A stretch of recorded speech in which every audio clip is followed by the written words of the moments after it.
दोस्तों आज हम बताएंगे आपको मेवाड़ के जो महाराणा प्रताप थे उनके भी पथ प्रदर्शक, उनसे भी भारी, उनसे भी वीर, उनसे भी महान राजा के बारे में जिनको इतिहासकारों और इतिहास ने बुला दिया।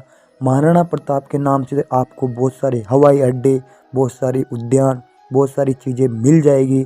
लेकिन एक ऐसा राजा मारवाड़ में भी हुआ था जिसकी लोगों के द्वारा बुला दिया गया है उस राजा को, और उस राजा की उपाधियाँ और उपलब्धियों को बिल्कुल छुपा दिया है। इतिहासकारों ने उन पर कुछ भी ज़्यादा नहीं लिखा। तो दोस्तों मैं आज आपको बताने जा रहा हूँ राव चंद्रसेन के बारे में। ये चंद्रसेन के बारे में आपको आज मैं बताऊँ तो चंद्रसेन मारवाड़ डिस्ट्रिक्ट में एक जोधपुर शहर पड़ते हैं, वहाँ की रियासत के राजा थे। और ये 1562 में मारवाड़ में जोधपुर के राजा बने।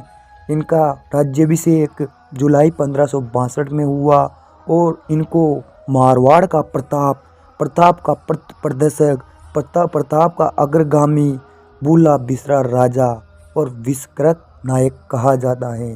दोस्तों आज मैं आपको बताऊं तो राव चंद्रसेन जब शासक थे तो उनके समकालीन मुगल बादशाह अकबर था, और अकबर का चंद्रसेन के प्रथम आक्रमण 1564 ईस्वी में हुसैन कुली खां के नेतृत्व में हुआ। और इस युद्ध में अकबर ने जोधपुर पर अधिकार किया।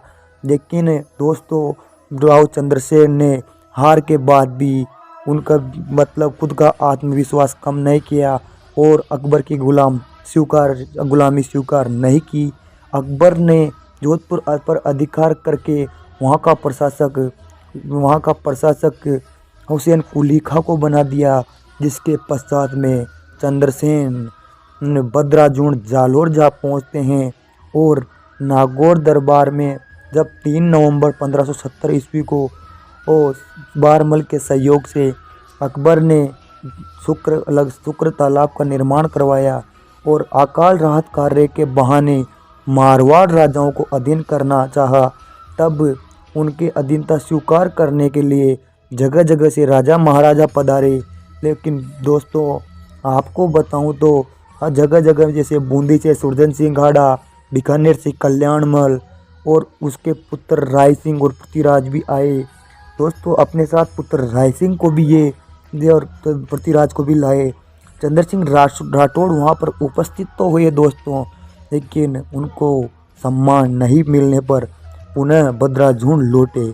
अब आप सोच सकते हो दोस्तों, दिल्ली सल्तनत पूरे भारत का एक कितना बड़ा राजा, और एक छोटी सी रियासत जोधपुर जहाँ के राजा उनसे बिना राम राम किए, बिना नमस्कार किए ही अगर वापस चले जाए तो अकबर को कैसा लगेगा। फिर इस बात से नाखुश होकर अकबर ने 1571 में हुसैन कुली खां के नेतृत्व में फिर से सेना भेजी और 30 अक्टूबर 1572 को जोधपुर का प्रशासक बनाया गया। और राय सिंह को चंद्रसेन ने उस आक्रमण के पश्चात भी चंद्रसेन हार जाते हैं। और उसके पश्चात दोस्तों अकबर वहाँ का प्रशासक राय सिंह, जो कि बीकानेर के जो राजा थे उनके पुत्र थे, जो अकबर की अधीनता स्वीकार कर चुके थे, उनको वहाँ पर प्रशासक बनाया गया। दोस्तों मैं अगली और आपको और जानकारी देता हूँ, लेकिन आप इससे पहले एक बार राव चंद्रसेन के बारे में जो भी जानकारी गलत हो उससे माफ़ी कर चाहता हूँ दोस्तों, क्योंकि मैंने भी कुछ किताबों में जानकारी पढ़कर ही आपके बीच में शेयर की है। दोस्तों इसके बाद में चंद्रसेन ने अपना निर्वासित काल बद्राजुण सिवाना में निकाला। बद्राजुण सिवाना पर भी इनके अकबर ने आक्रमण नहीं छोड़े और इन पर भी लगातार 1575 ईस्वी में जलाल खां के द्वारा आक्रमण करवाया। मार्च 1576 में भी इस सिवाना पर आक्रमण करवाया और यहाँ से ये राव चंद्रसेन रामपुरा पहुँच जाते हैं। रामपुरा के बाद में ये बांसवाड़ा में प्रताप सिंह नामक का जो शासक था उस समय का, उसकी शरण में पहुँच जाते हैं। उसके बाद में ये मेवाड़ के 1577 से 78 राणा प्रताप जो उस समय के शासक थे उनसे इनकी मुलाकात होती है। और जब राणा प्रताप इनको इस हालत में देखते हैं तो कहते हैं कि एक जोधपुर रियासत का इतना छोटा राजा अगर अकबर के सामने नहीं झुकता तो मैं भी कैसा कम हूँ। और दोस्तों इस वजह से ही इनको महाराणा प्रताप का पथ प्रदर्शक कहा जाता है। दोस्तों इसके बाद में 1578 ईस्वी में फिर पराजित होते हैं ये हुसैन कुली खां के द्वारा और सोजत पर भी अधिकार। अब ये 1578 ईस्वी में ये हुसैन कुली खां को पराजित कर देते हैं और सोजत पर अधिकार कर लेते हैं। 19 जुलाई 1579 और 17 जुलाई 1580 को चंद्रसेन ने सोजत पाली में पुनः अपना अधिकार स्थापित कर लिया था और सिचियाई पहाड़ी को निवास स्थल बना लिया। बेरी सिंह द्वारा जहर दिए जाने के कारण दोस्तों इस महान वीर और प्रतापी राजा राय चंद्रसेन की 1 जनवरी 1581 ईस्वी में चंद्रसेन की मृत्यु हो जाती है।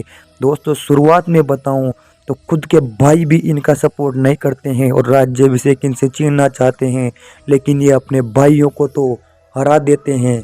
इस कहानी से दोस्तों यहीं विदा लेता हूँ। मिलूँगा नई एक और आत्मा और वीर की कहानी के साथ। तब तक के लिए बाय। जय हिंद, वंदे मातरम, जय श्री राम। चैनल पर नए हो तो चैनल पर को सब्सक्राइब कर देना, बेल आइकन को प्रेस कर देना ताकि आने वाली कोई भी नई वीडियो सबसे पहले आपको मिल सके। और इस वीडियो में इतना ही। जय श्री राम, वंदे मातरम, जय श्री राम।